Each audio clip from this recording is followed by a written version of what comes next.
কুরুক্ষেত্রের রণভূমিতে আপনজনদের নিজের বিরুদ্ধে দেখে তাদের মৃত্যুর বিষয়ে ভেবে অর্জুনের মন বিচলিত হয়ে পড়েছিল। এই সম্পর্কের চক্রব্যূহতে জড়িয়ে পড়ে অর্জুনের জ্ঞান নাশ হয়েছিল। তখন আমি অর্জুনকে কিছু কথা বলেছিলাম, যেই কথাগুলো আপনাদেরও জানাটা প্রয়োজনীয়। আমাকে বলুন, এই সংসারে আপনি এমন কি নিয়ে এসেছিলেন, আর এই সংসারে আপনি কি ফেলে যাবেন? এই সংসার, এই জগৎ, এইসব বস্তু যা আপনার খুব প্রিয়, সবকিছু তা না জন্মের পূর্বে আপনার ছিল, আর না মৃত্যুর পর আপনার থাকবে। এই সংসার আমার থেকেই জন্ম নিয়েছে, আর মৃত্যুর পরে আমার মধ্যেই সমাহিত হয়ে যাবে। এখানে যার জন্ম হয়েছে তার মৃত্যু এখানে সুনিশ্চিত। শুধু জন্ম আর মৃত্যুর মধ্যের এই শরীর শুধুমাত্র একটা মাধ্যম, যার দ্বারা আমরা কর্ম করি, আর এই কর্মের ওপরেই শুধু আমাদের অধিকার রয়েছে। কিন্তু এই সংসারের কিছু অজ্ঞানী এই বিকারগুলোতে জড়িয়ে পড়ে ফল লাভের ওপর নিজের মনোনিবেশ করে, ফলের চিন্তা করতে থাকে, আর যদি মন মতো ফল না পায় তাহলে কুপথে চলে যায়। অন্যদিকে এমন কিছু জ্ঞানী মানুষও আছেন যারা পূর্ণরূপে নিজেকে আমার কাছে সমর্পণ করেন আর শুধু নিজের কর্ম করতে থাকেন। এই কর্ম করেই আনন্দ লাভ করেন এবং তাতেই জীবনযাপন করেন। যদি আপনিও এটা চান যে আপনার জীবনে সুখ থাকুক, শান্তি থাকুক, সম্পন্নতা থাকুক, তাহলে সৎ পথে চলুন, ঈশ্বরকে স্মরণ করুন আর নিজের কর্ম করুন। আসুন আমার সাথে ভালোবেসে বলুন, রাধা রাধা। সন্দেহ আর বিশ্বাস, এই দুই আবেগ যাদের বিশেষত্ব আছে, কিন্তু এই দুইয়েরই স্থান একই, মন। বিশ্বাস আর সন্দেহ এই দুটোই কখনো আমাদের দুঃখের কারণ হয়ে দাঁড়ায়, বিশেষ করে তখন যখন আমরা কোনো ব্যক্তির চরিত্রের আকলন উচিতভাবে করতেই পারি না। আর তাছাড়া এই কাজটা সহজ নয়। আমরা কখনো কখনো কোনো অনুচিত ব্যক্তিকে উচিত বলে ভেবে বসি, তার উপর বিশ্বাস করে ফেলি, আর ফলস্বরূপ সেই ব্যক্তি আমাদের বিশ্বাস ভঙ্গ করে বসেন, আর আমাদের দুঃখের সম্মুখীন হতে হয়। ঠিক সেইভাবেই কখনো কখনো আমরা এমন কোনো ব্যক্তির উপর সন্দেহ করি যে হয়তো পূর্ণরূপে পূর্ণ নিষ্ঠা ভরে আমাদের মঙ্গল কামনাই করেছেন, এমন একজন ব্যক্তি যে সত্যি বিশ্বাসের পাত্র। আর যখন সেই ব্যক্তি এটা জানতে পারেন যে আমরা তাকে নিয়ে সন্দেহ করেছি, খুবই স্বাভাবিক তিনি দুঃখী হয়ে যান। এমন কোনো ব্যক্তিকে দুঃখ দিলে আমাদের মনও দুঃখী হয়ে যায়। তখন আমরা এটা ভাবি যে এই সংসারে আমরা কার উপর আস্থা রাখব আর কাকেই বা সন্দেহ করব? এর উত্তর হলো সময়। এই সংসারে কোনো ব্যক্তির চরিত্র যাচাই করা সবথেকে কঠিন কাজ, সেটা সময় নিয়ে করুন। কোনো ব্যক্তিকে যদি আপনি বুঝতে চান, তাকে পরখ করে দেখতে চান, তাহলে তার সাথে যতটা সম্ভব সময় অতিবাহিত করুন। এই সময় আপনার সামনে সেই ব্যক্তির এমন কিছু দিক তুলে ধরবে যা আর কোনোভাবে আপনি দেখতে পাবেন না। তারপর কি, সময়ের সাথে আপনি জানতে পেরে যাবেন যে এই ব্যক্তি, তার উপর বিশ্বাস করা উচিত নাকি অনুচিত। শুধু এভাবেই যাচাই করুন আর আমার সাথে ভালোবেসে বলুন, রাধা রাধা। এই সংসারে প্রত্যেকটি ব্যক্তির নিজস্ব বিশেষত্ব আছে, আর এই বিশেষত্ব কারোর কাছে শক্তির সমান, কারোর কাছে দুর্বলতা, তা সে মানুষই হোক বা পশু পাখিই হোক না কেন। যেমন মাছ নিজের সমগ্র জীবন জলের মধ্যেই যাপন করতে পারে, কিন্তু সে বনের মধ্যে ছুটতে পারবে না। সেখানে সিংহকে বনের রাজা বলা হয়, কিন্তু সে তার আধিপত্য জলে স্থাপন করতে পারবে না। যদি এই সিংহ মাছকে এই প্রতিস্পর্ধা জানায় যে তুমি বনের মধ্যে এসে আমার সম্মুখীন হও, তাহলে সেটা অনুচিত হবে। সেটা মাছের দুর্বলতা নিয়ে উপহাস করার মতোই হবে। এবার সংসার এটা দেখে যিনি দুর্বল তার পরিস্থিতি দেখেও হাসবে আর আপনার মূর্খামি দেখেও উপহাসই করবে। সেই জন্য নিজের জীবনে সব সময় যদি নিজের তুলনা করতে হয় তাহলে সেই ব্যক্তির সাথে করুন যে বল, স্থান এবং ধন এই 3 দিকে আপনার সমতুল্য, কারণ সেক্ষেত্রে দুজনেই উচিত শিক্ষা লাভ করবেন। যদি এমন কোনো ব্যক্তি থাকেন যিনি আপনার থেকে শক্তিশালী কিন্তু তিনি আপনাকে দুঃখ দেওয়ার চেষ্টা করছেন, তাহলে এটা জেনে রাখবেন যে মানুষ কিন্তু সেই গাছেই পাথর ছুঁড়ে মারে যার ফল অত্যন্ত সুমধুর হয়ে থাকে। আর যদি আপনি বেশি শক্তিশালী হন তাহলে অহংকার করবেন না। এটা মনে রাখবেন, অনেক বড় বড় পাথরও জলে ডুবে গিয়ে নিজের অস্তিত্ব হারিয়ে ফেলেন। নিজের শক্তি সম্পর্কে সচেতন হন, সবাইকে ভালোবাসুন, সবাইকে সাহায্য করুন আর আমার সাথে ভালোবেসে বলুন রাধা রাধা। মানুষ জীবনে সব সময় চিন্তা করে, ভাবতে থাকে যে তার জীবনে কতই না সমস্যা। তারপরে নিজের আশেপাশে দেখে আর ভাবে যে সবাই কত প্রসন্ন, শুধু আমার জীবনেই সমস্যা আছে। কিন্তু বিষয়টা তা নয়। শুধু প্রত্যেক ব্যক্তিরই নয়, প্রত্যেক প্রাণীরও জীবনে সমস্যা আছে। এবার মানুষ একটা পাখিকে দেখে এটাই ভাবে যে এদের জীবন কতটা সহজ। কোনো দেশেরই সীমারেখা এদের ওপর লাগু হয় না। কোথায় থাকবে সেই নিয়েও কোনো ভাবনা নেই, কত শান্তির জীবন এদের। তারপর সে একটা পিঁপড়েকে দেখে আর এটা ভাবে কি অসাধারণ, এদের তো সারা জীবনই মাটির উপরেই অতিবাহিত হয়, খাবারটাও মাটিতেই পেয়ে যায়, কি শান্তির জীবন এদের। কিন্তু যখন কোনো ঝড় আসে তখন সবার আগে সেই পাখির বাসাটাই ঝড়ে ভেঙে যায়। এই পাখি যে শাখাতেই গিয়ে বসে পড়ুক, তাদের উপর সবসময় সংকট থাকে যে ওপর থেকে কোনো বড় পাখি এসে তাদের উপর প্রহার না করে, তারা নিজেদের প্রাণ না হারায়। আর যদি কথা বলি পিঁপড়েকে নিয়ে, এদের উপর সবসময় সংকট থাকে যে কোনোভাবে বাতাস বা জল এদের ভাসিয়ে না নিয়ে যায়, কোনো প্রাণী ওকে পা দিয়ে পিষে না দেয়, এই পিঁপড়ে পিষ্ট হয়ে না মারা যায়।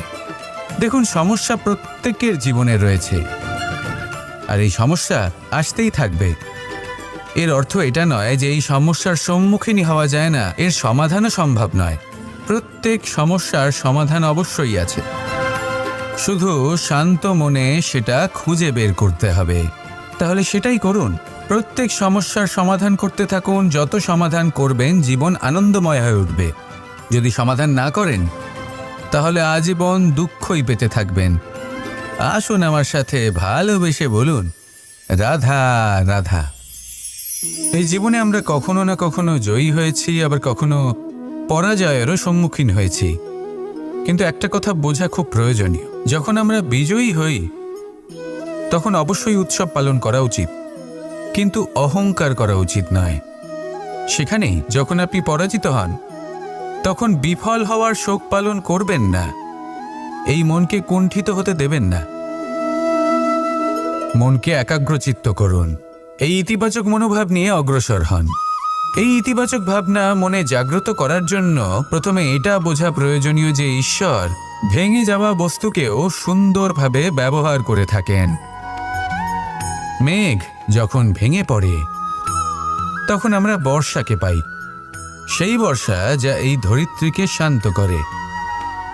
পাথুরে জমি যখন সেটা ভগ্ন হয় তখন আমরা সমতল ধরিত্রী লাভ করি, ক্ষেত লাভ করি, যার থেকে আমরা সামগ্রী পেতে পারি। যখন একটি বীজ ভগ্ন হয় তখন তার থেকে চারা জন্ম নেয়, যেটা ভবিষ্যতে আমাদের সুস্বাদু ফল দান করে, ফুলও প্রদান করে। তাই জীবনে যদি কখনো আপনার মনে হয় যে আপনি ভেঙে পড়েছেন, তাহলে দুঃখী হওয়ার কোনো প্রয়োজন নেই। আপনাকে শুধু এটা বুঝে নিতে হবে যে ঈশ্বর শীঘ্রই আপনাকে খুব বিশেষ একটা কিছু প্রদান করতে চলেছেন। এই জীবনে ওঠা নামা, জয় পরাজয়, এই সব কিছু আসতে থাকবে, চলেও যাবে। এই সব কিছুর সম্মুখীন হয়ে অগ্রসর হন, কিন্তু মনে ইতিবাচক শক্তি নিয়ে। আসুন আমার সাথে ভালোবেসে বলুন রাধা রাধা। অনেক সময় পথে চলতে গেলে এই ছোট ছোট কাকড় আমাদের পায়ের তলায় চাপা পড়ে যায়, কিন্তু তাও কখনো এদের অপমান করবেন না। এদের প্রারব্ধকে নিয়ে, এদের ভাগ্যকে নিয়ে, এদের আকারকে নিয়ে কখনো উপহাস করবেন না। ভাবুন, যদি কখনো ঝড় ওঠে আর এই ছোট্ট একটা কাকড় আপনার চোখে ঢুকে যায়, তাহলে কিন্তু সেটা আপনাকে অত্যন্ত কষ্ট দিতে পারে। এরকমই হয় আমাদের জীবনের প্রত্যেকটি ব্যক্তির। কখনো কাউকে অপমান করবেন না, সবসময় সবাইকে সম্মান করুন। যদি আপনি কাউকে অপমান করেন, যদি আপনি কাউকে ছোট অনুভব করান, হতে পারে সময় এলে পরে সেই ব্যক্তিও আপনার শত্রু হয়ে উঠবে, আপনাকে বিকট পরিস্থিতিতে ফেলতে পারে। সেই জন্য কারোর আকার দেখে তাকে সম্মান করবেন না।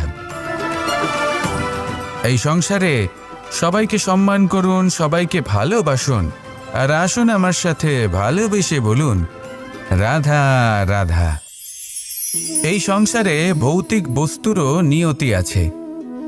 যারাই এই সংসারে আসে বা উৎপন্ন হয়, তারা কিছুমাত্র সময় পর্যন্তই এখানে থাকতে পারে, আর তারপরে সেও লুপ্ত হয়ে যায়, অর্থাৎ সে নিজেও এই পঞ্চমহাভূতে সমাহিত হয়ে যায়। আমাদের সাথেও ঠিক এটাই হয়। সেই জন্যই ঈশ্বর দ্বারা প্রদত্ত এই উপহারের বিষয়ে ভাবুন, এই জীবনের বিষয়ে ভাবুন। ঠিক যেমন বিশ্বাস ভঙ্গ হলে কোনো ব্যক্তি আমাদের কাছে অপরিচিত হয়ে যান, ঠিক সেরকমই শেষ নিঃশ্বাস ত্যাগের পর এই শরীরও আমাদের কাছে পরই হয়ে যায়। তাই এই শরীর থাকাকালীন শ্রেষ্ঠভাবে একে সদ্ব্যবহার করুন, এই জীবনে শ্রেষ্ঠ কর্ম করুন। আর এই জীবনকে শ্রেষ্ঠভাবে যাপন করার জন্য কিছু কথা বোঝা প্রয়োজনীয়। যদি আপনি কারোর প্রশংসা করেন, তাহলে পূর্ণ হৃদয় দিয়ে করুন। যদি আপনি হস্তক্ষেপ করে থাকেন, তাহলে মস্তিষ্ক দ্বারা করুন। যদি আপনি সমীক্ষা করেন, তাহলে বিবেক দ্বারা করুন। যদি আপনি ধন অর্জন করতে চান, তাহলে নীতি অনুসারে চলুন। যদি জীবনযাপন করতে চান, তাহলে রীতি মেনে করুন। আর যদি ঈশ্বরের ভজন করতে চান, তাহলে ভক্তিভাব নিয়ে করুন। শুধু এই কথা মনে রাখবেন যে আপনার এই জীবন কিন্তু অনিশ্চিত কাল পর্যন্তই আছে। কতক্ষণ আছে সেটা কেউ জানে না। তাই কিছু মুহূর্ত যেটা যাপন করতে আমরা এখানে এসেছি, সেখানে ক্রোধ, অহংকার, ঈর্ষা, এইসব আবেগের কি গুরুত্ব বলুন তো?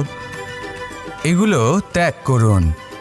মানুষকে ক্ষমা করতে শিখুন, আস্তে আস্তে বিশ্বাস করতে শিখুন। এই সংসারে নিঃস্বার্থভাবে প্রেম করতে শিখুন, আর সবার মধ্যে আনন্দ বিতরণ করুন। তাই এই সব গুণ যদি আপনি আত্মসাৎ করতে পারেন, তাহলে আপনার জীবনে শুধু আনন্দ এবং আনন্দই বিরাজমান হবে। আসুন আমার সাথে ভালোবেসে বলুন, রাধা রাধা। জল জল এই পৃথিবীতে বেঁচে থাকার জন্য আবশ্যক তো বটেই, কিন্তু এই জল আমাদের একটা অত্যন্ত গুরুত্বপূর্ণ শিক্ষা প্রদান করে। কখনো এই জলকে দেখেছেন? যে পরিস্থিতিতেই এই জল প্রবাহিত হোক না কেন, এর উপর যা কিছুই প্রভাব থাকুক না কেন, এর পথে যতই বাধা আসুক না কেন, তার মধ্যে থেকে ও নিজের পথ ঠিক বের করে নেয়, কিন্তু নিজের প্রবাহ থামতে দেয় না, ক্রমাগত অগ্রসর হতে থাকে। সেরকমই একটা শিক্ষা যেটা আমরা জল থেকে পেয়ে থাকি, তা হলো এটা: আমরা যখন জলের দিকে তাকাই, তখন আমরা নিজের প্রতিবিম্ব দেখি, স্পষ্টভাবে দেখতে পাই। কিন্তু তখনই দেখতে পাই যখন এই জল শান্ত থাকে, স্থির থাকে। যদি এই জল অশান্ত হয়ে থাকে, স্থির না হয়, তাহলে আমরা এতে নিজের প্রতিবিম্ব দেখতে পাই না। এটাই আমাদের মনের সাথেও হয়ে থাকে। যখনই জীবনে কোনো সংকট আসে, যদি আমরা শান্ত মনে, স্থির মনে সিদ্ধান্ত নিই, তাহলে সেটা এমন একটা শীতল সিদ্ধান্ত হবে যেটা আমাদের ভবিষ্যৎকে একটা শ্রেষ্ঠ স্থানে নিয়ে যাবে।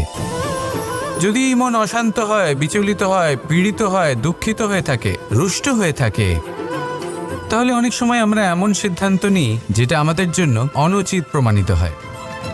যখন আপনি ক্রুদ্ধ ছিলেন বা দুঃখের বশে ছিলেন, তখন অনেক সময় হয়তো এমন সিদ্ধান্ত নিয়েছেন যেটার জন্য ভবিষ্যতে আপনি অনুশোচনা করেছেন। এবার দেখুন, এই আবেগগুলো থেকে আমরা পালাতে পারবো না, কিন্তু এই আবেগগুলো আপনার উপর কতটা প্রভাব ফেলবে সেটা আমরা অবশ্যই ঠিক করতে পারি। এই মনকে আমরা নিয়ন্ত্রণ করতে পারি। এটাই করুন, চিন্তা করুন, এই মনকে শান্ত রাখুন, স্থির হতে চেষ্টা করুন, আর তারপরে সিদ্ধান্ত নিন। আসুন আমার সাথে ভালোবেসে বলুন, রাধা রাধা। আপনি কি কখনো নৌকা যাত্রা করেছেন? করে না থাকলেও নিশ্চয়ই দেখেছেন যে এই জল যা নিজের অন্তরে সব কিছু সমাহিত করে নিতে পারে, এই নৌকা সেই জলের ওপরেই ভেসে থাকে। নদীর স্রোত কাটিয়ে সে সামনে অগ্রসর হয়। কিন্তু যদি এই নৌকায় কোনো ছিদ্র হয়, তাহলে কিন্তু সেই নৌকা ডুবে যাবে। আর এতে কোনো তফাৎ হবে না যে সেই ছিদ্র ছোট নাকি বড়, নৌকা ডুবে যাবে। এই ছিদ্র হলো আমাদের জীবনে আমাদের অপগুণ, আমাদের দোষ, আমাদের বিকার। কখনো এটা ভাববেন না যে এই দোষ খুবই ছোট, এতে কিছুই যাবে আসবে না। না, সেই ছোট দোষ, সেই ছোট বিকার যদি সেটাকে শুধরে না নেন, তাহলে সেটা আপনাকে আপনার পতনের দিকে নিয়ে যাবে। শেষ পর্যন্ত এটা আপনার ওপর নির্ভরশীল যে আপনি কি চান। আপনার জীবনের এই নৌকা এভাবেই ডুবে যেতে দেখবেন, নাকি নিজেকে শুধরে নিয়ে সেই নৌকার সেই ছিদ্রটাকে ভরিয়ে তুলতে চাইবেন? নির্বাচন আপনার। আসুন আমার সাথে ভালোবেসে বলুন, রাধা রাধা। আমরা সবাই পাথর দেখেছি, পর্বতও দেখেছি, শুকনো পাতাও দেখেছি, শ্যামল বনানীও দেখেছি। কখনো ভেবেছেন পাথরের অস্তিত্ব কিন্তু ততক্ষণ পর্যন্ত যতক্ষণ সে পর্বতের গায়ে আটকে থাকে। যখন সেই পর্বত থেকে সেই পাথর ভিন্ন হয়ে যায় ও নিজের অস্তিত্ব হারিয়ে ফেলে। আস্তে আস্তে কখনো পাথর কেটে বা কখনো পিষ্ট হয়ে সেই পাথর আস্তে আস্তে মাটিতে পরিণত হয় এবং পূর্ণরূপে নিজের অস্তিত্ব হারিয়ে ফেলে। এটাই পাতার সাথেও হয়। এই পাতা যতক্ষণ গাছের ডালের সাথে যুক্ত ততক্ষণ তার অস্তিত্ব থাকে। যখনই ডাল থেকে বিচ্ছিন্ন হয়, সেও নিজের অস্তিত্ব হারিয়ে ফেলে। আর এটাই আমাদের সাথেও হয়। যতক্ষণ আমরা নিজেদের আপনজনের সাথে যুক্ত থাকি, আমাদের অস্তিত্ব বজায় থাকে। যখন আপনজনদের সাথে সম্পর্ক ছিন্ন করি, তখন আমরাও আমাদের অস্তিত্ব হারিয়ে ফেলি।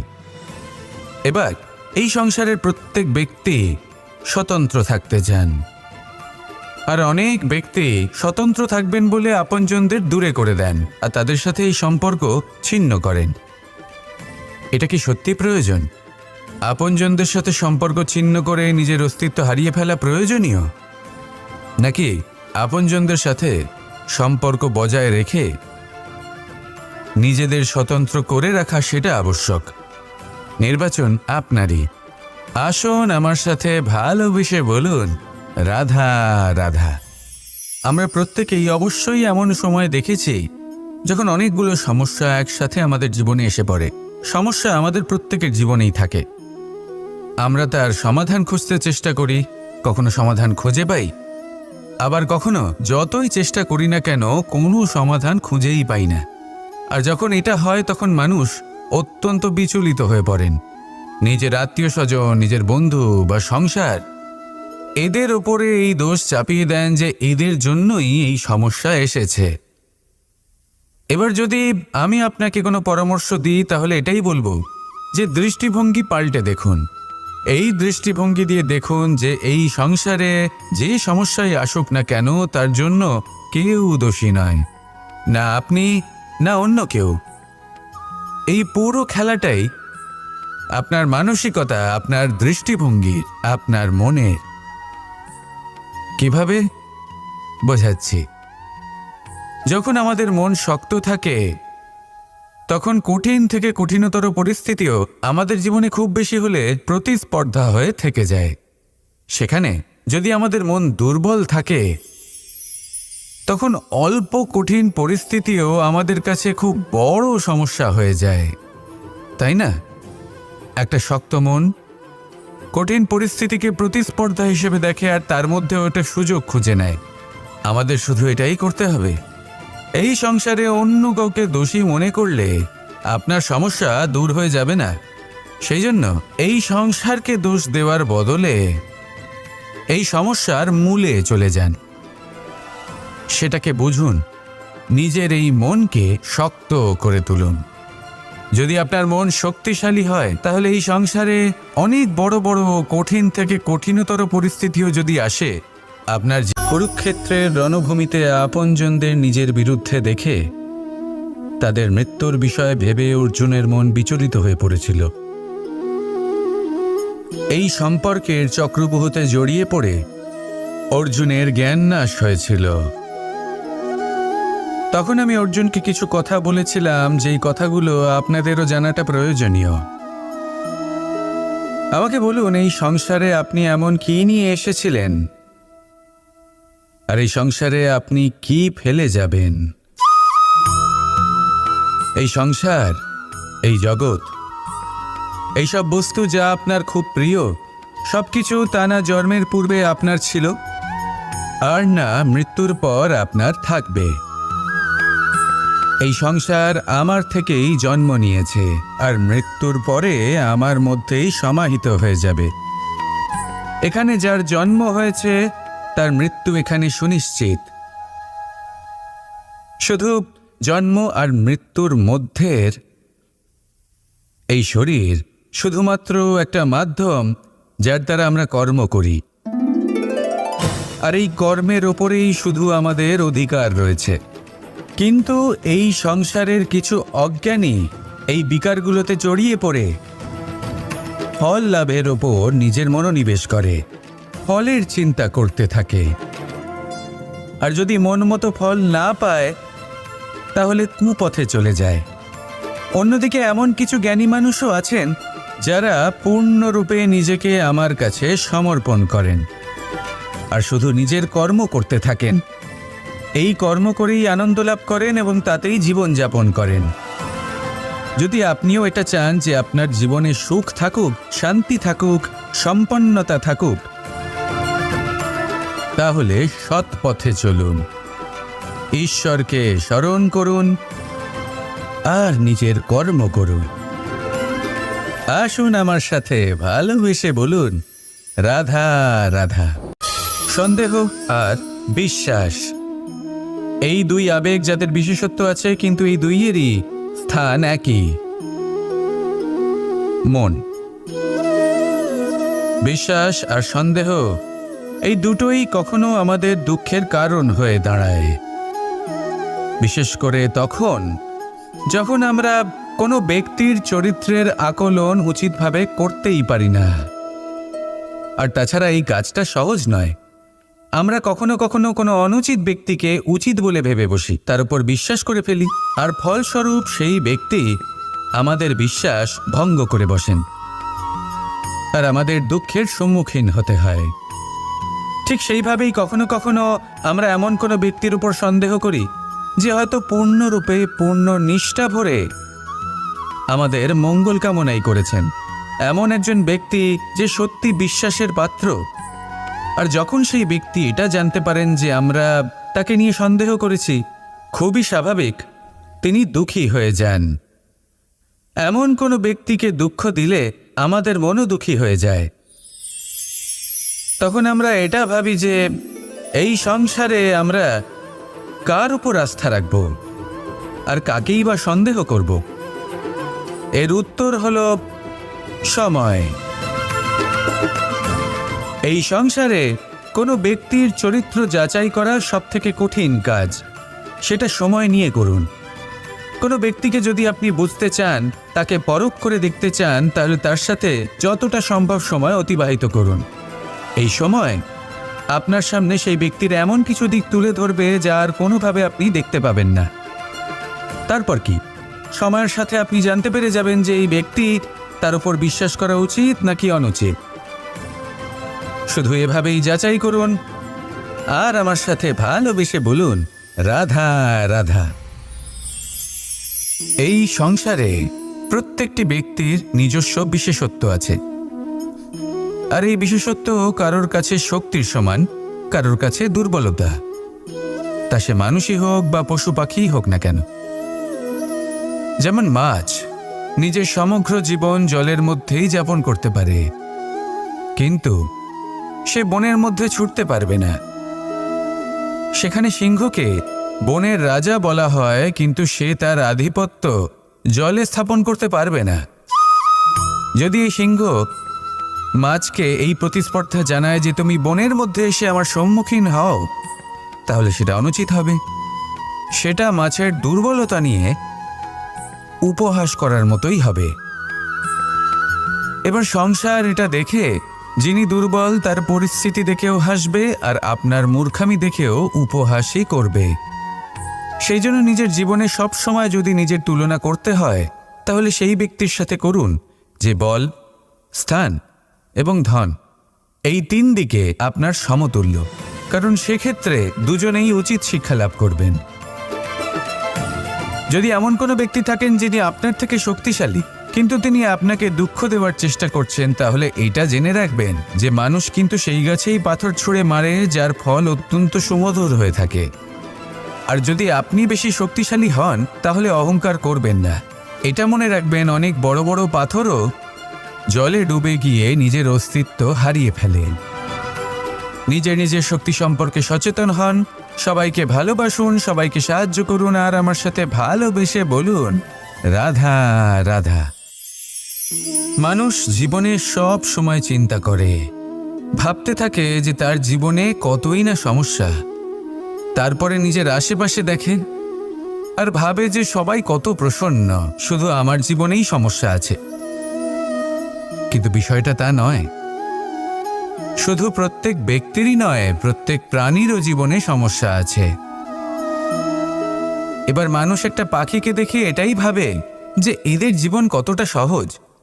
কোনো দেশেরই সীমারেখা এদের ওপর লাগু হয় না। কোথায় থাকবে সেই নিয়েও কোনো ভাবনা নেই, কত শান্তির জীবন এদের। তারপর সে একটা পিঁপড়েকে দেখে আর এটা ভাবে কি অসাধারণ, এদের তো সারা জীবনই মাটির উপরেই অতিবাহিত হয়, খাবারটাও মাটিতেই পেয়ে যায়, কি শান্তির জীবন এদের। কিন্তু যখন কোনো ঝড় আসে, তখন সবার আগে সেই পাখির বাসাটাই ঝড়ে ভেঙে যায়। এই পাখি যে শাখাতেই গিয়ে বসে পড়ুক, তাদের উপর সবসময় সংকট থাকে যে ওপর থেকে কোনো বড় পাখি এসে তাদের উপর প্রহার না করে, তারা নিজেদের প্রাণ না হারায়। আর যদি কথা বলি পিঁপড়েকে নিয়ে, এদের উপর সবসময় সংকট থাকে যে কোনোভাবে বাতাস বা জল এদের ভাসিয়ে না নিয়ে যায়, কোনো প্রাণী ওকে পা দিয়ে পিষে না দেয়, এই পিঁপড়ে পিষ্ট হয়ে না মারা যায়। দেখুন, সমস্যা প্রত্যেকের জীবনে রয়েছে, আর এই সমস্যা আসতেই থাকবে। এর অর্থ এটা নয় যে এই সমস্যার সম্মুখীন হওয়া যায় না, এর সমাধানও সম্ভব নয়। প্রত্যেক সমস্যার সমাধান অবশ্যই আছে, শুধু শান্ত মনে সেটা খুঁজে বের করতে হবে। তাহলে সেটাই করুন, প্রত্যেক সমস্যার সমাধান করতে থাকুন। যত সমাধান করবেন জীবন আনন্দময় হয়ে উঠবে। যদি সমাধান না করেন, তাহলে আজীবন দুঃখই পেতে থাকবেন। আসুন আমার সাথে ভালোবেসে বলুন রাধা রাধা। এই জীবনে আমরা কখনো না কখনো জয়ী হয়েছি, আবার কখনো পরাজয়েরও সম্মুখীন হয়েছি। কিন্তু একটা কথা বোঝা খুব প্রয়োজনীয়, যখন আমরা বিজয়ী হই তখন অবশ্যই উৎসব পালন করা উচিত, কিন্তু অহংকার করা উচিত নয়। সেখানেই যখন আপনি পরাজিত হন, তখন বিফল হওয়ার শোক পালন করবেন না। এই মনকে কুণ্ঠিত হতে দেবেন না, মনকে একাগ্রচিত্ত করুন। এই ইতিবাচক মনোভাব নিয়ে অগ্রসর হন। এই ইতিবাচক ভাবনা মনে জাগ্রত করার জন্য প্রথমে এটা বোঝা প্রয়োজনীয় যে ঈশ্বর ভেঙে যাওয়া বস্তুকেও সুন্দরভাবে ব্যবহার করে থাকেন। মেঘ যখন ভেঙে পড়ে, তখন আমরা বর্ষাকে পাই, সেই বর্ষা যা এই ধরিত্রীকে শান্ত করে। পাথুরে জমি যখন সেটা ভগ্ন হয়, তখন আমরা সমতল ধরিত্রী লাভ করি, ক্ষেত লাভ করি, যার থেকে আমরা সামগ্রী পেতে পারি। যখন একটি বীজ ভগ্ন হয়, তখন তার থেকে চারা জন্ম নেয়, যেটা ভবিষ্যতে আমাদের সুস্বাদু ফল দান করে, ফুলও প্রদান করে। তাই জীবনে যদি কখনো আপনার মনে হয় যে আপনি ভেঙে পড়েছেন, তাহলে দুঃখী হওয়ার কোনো প্রয়োজন নেই। আপনাকে শুধু এটা বুঝে নিতে হবে যে ঈশ্বর শীঘ্রই আপনাকে খুব বিশেষ একটা কিছু প্রদান করতে চলেছেন।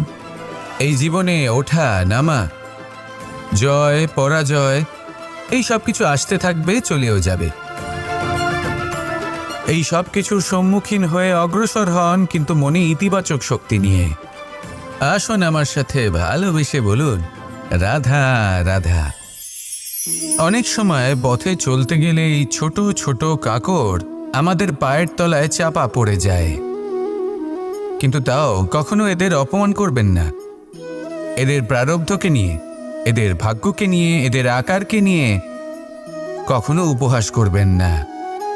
ভাবুন, যদি কখনো ঝড় ওঠে আর এই ছোট্ট একটা কাকড় আপনার চোখে ঢুকে যায়, তাহলে কিন্তু সেটা আপনাকে অত্যন্ত কষ্ট দিতে পারে। এরকমই হয় আমাদের জীবনের প্রত্যেকটি ব্যক্তির। কখনো কাউকে অপমান করবেন না, সবসময় সবাইকে সম্মান করুন। যদি আপনি কাউকে অপমান করেন, যদি আপনি কাউকে ছোট অনুভব করান, হতে পারে সময় এলে পরে সেই ব্যক্তিও আপনার শত্রু হয়ে উঠবে, আপনাকে বিকট পরিস্থিতিতে ফেলতে পারে। সেই জন্য কারোর আকার দেখে তাকে সম্মান করবেন না। এই সংসারে সবাইকে সম্মান করুন, সবাইকে ভালোবাসুন, আর আসুন আমার সাথে ভালোবেসে বলুন, রাধা রাধা। এই সংসারে ভৌতিক বস্তুরও নিয়তি আছে। যারাই এই সংসারে আসে বা উৎপন্ন হয়, তারা কিছুমাত্র সময় পর্যন্তই এখানে থাকতে পারে, আর তারপরে সেও লুপ্ত হয়ে যায়, অর্থাৎ সে নিজেও এই পঞ্চমহাভূতে সমাহিত হয়ে যায়। আমাদের সাথেও ঠিক এটাই হয়। সেই জন্যই ঈশ্বর দ্বারা প্রদত্ত এই উপহারের বিষয়ে ভাবুন, এই জীবনের বিষয়ে ভাবুন। ঠিক যেমন বিশ্বাস ভঙ্গ হলে কোনো ব্যক্তি আমাদের কাছে অপরিচিত হয়ে যান, ঠিক সেরকমই শেষ নিঃশ্বাস ত্যাগের পর এই শরীরও আমাদের কাছে পরই হয়ে যায়। তাই এই শরীর থাকাকালীন শ্রেষ্ঠভাবে একে সদ্ব্যবহার করুন, এই জীবনে শ্রেষ্ঠ কর্ম করুন। আর এই জীবনকে শ্রেষ্ঠভাবে যাপন করার জন্য কিছু কথা বোঝা প্রয়োজনীয়। যদি আপনি কারোর প্রশংসা করেন, তাহলে পূর্ণ হৃদয় দিয়ে করুন। যদি আপনি হস্তক্ষেপ করে থাকেন, তাহলে মস্তিষ্ক দ্বারা করুন। যদি আপনি সমীক্ষা করেন, তাহলে বিবেক দ্বারা করুন। যদি আপনি ধন অর্জন করতে চান, তাহলে নীতি অনুসারে চলুন। যদি জীবনযাপন করতে চান, তাহলে রীতি মেনে করুন। আর যদি ঈশ্বরের ভজন করতে চান, তাহলে ভক্তিভাব নিয়ে করুন। শুধু এই কথা মনে রাখবেন যে আপনার এই জীবন কিন্তু অনিশ্চিত কাল পর্যন্তই আছে। কতক্ষণ আছে সেটা কেউ জানে না। তাই কিছু মুহূর্ত যেটা যাপন করতে আমরা এখানে এসেছি, সেখানে ক্রোধ, অহংকার, ঈর্ষা, এইসব আবেগের কি গুরুত্ব বলুন তো? এগুলো ত্যাগ করুন। মানুষকে ক্ষমা করতে শিখুন, আস্তে আস্তে বিশ্বাস করতে শিখুন। এই সংসারে নিঃস্বার্থভাবে প্রেম করতে শিখুন, আর সবার মধ্যে আনন্দ বিতরণ করুন। তাই এই সব গুণ যদি আপনি আত্মসাৎ করতে পারেন, তাহলে আপনার জীবনে শুধু আনন্দ এবং আনন্দই বিরাজমান হবে। আসুন আমার সাথে ভালোবেসে বলুন, রাধা রাধা। জল জল এই পৃথিবীতে বেঁচে থাকার জন্য আবশ্যক তো বটেই, কিন্তু এই জল আমাদের একটা অত্যন্ত গুরুত্বপূর্ণ শিক্ষা প্রদান করে। কখনো এই জলকে দেখেছেন? যে পরিস্থিতিতেই এই জল প্রবাহিত হোক না কেন, এর উপর যা কিছুই প্রভাব থাকুক না কেন, এর পথে যতই বাধা আসুক না কেন, তার মধ্যে থেকে ও নিজের পথ ঠিক বের করে নেয়, কিন্তু নিজের প্রবাহ থামতে দেয় না, ক্রমাগত অগ্রসর হতে থাকে। সেরকমই একটা শিক্ষা যেটা আমরা জল থেকে পেয়ে থাকি, তা হলো এটা: আমরা যখন জলের দিকে তাকাই, তখন আমরা নিজের প্রতিবিম্ব দেখি, স্পষ্টভাবে দেখতে পাই। কিন্তু তখনই দেখতে পাই যখন এই জল শান্ত থাকে, স্থির থাকে। যদি এই জল অশান্ত হয়ে থাকে, স্থির না হয়, তাহলে আমরা এতে নিজের প্রতিবিম্ব দেখতে পাই না। এটাই আমাদের মনের সাথেও হয়ে থাকে। যখনই জীবনে কোনো সংকট আসে, যদি আমরা শান্ত মনে, স্থির মনে সিদ্ধান্ত নিই, তাহলে সেটা এমন একটা শীতল সিদ্ধান্ত হবে যেটা আমাদের ভবিষ্যৎকে একটা শ্রেষ্ঠ স্থানে নিয়ে যাবে। যদি মন অশান্ত হয়, বিচলিত হয়, পীড়িত হয়, দুঃখিত হয়ে থাকে, রুষ্ট হয়ে থাকে, তাহলে অনেক সময় আমরা এমন সিদ্ধান্ত নিই যেটা আমাদের জন্য অনুচিত প্রমাণিত হয়। যখন আপনি ক্রুদ্ধ ছিলেন বা দুঃখের বশে ছিলেন, তখন অনেক সময় হয়তো এমন সিদ্ধান্ত নিয়েছেন যেটার জন্য ভবিষ্যতে আপনি অনুশোচনা করেছেন। এবার দেখুন, এই আবেগগুলো থেকে আমরা পালাতে পারবো না, কিন্তু এই আবেগগুলো আপনার উপর কতটা প্রভাব ফেলবে সেটা আমরা অবশ্যই ঠিক করতে পারি। এই মনকে আমরা নিয়ন্ত্রণ করতে পারি। এটাই করুন, চিন্তা করুন, এই মনকে শান্ত রাখুন, স্থির হতে চেষ্টা করুন, আর তারপরে সিদ্ধান্ত নিন। আসুন আমার সাথে ভালোবেসে বলুন, রাধা রাধা। আপনি কি কখনো নৌকা যাত্রা করেছেন? করে না থাকলেও নিশ্চয়ই দেখেছেন যে এই জল, যা নিজের অন্তরে সব কিছু সমাহিত করে নিতে পারে, এই নৌকা সেই জলের ওপরেই ভেসে থাকে। নদীর স্রোত কাটিয়ে সে সামনে অগ্রসর হয়। কিন্তু যদি এই নৌকায় কোনো ছিদ্র হয়, তাহলে কিন্তু সেই নৌকা ডুবে যাবে। আর এতে কোনো তফাৎ হবে না যে সেই ছিদ্র ছোট নাকি বড়, নৌকা ডুবে যাবে।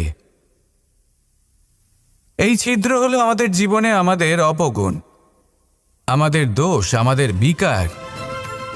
কখনো এটা ভাববেন না যে এই দোষ খুবই ছোট, এতে কিছুই যাবে আসবে না।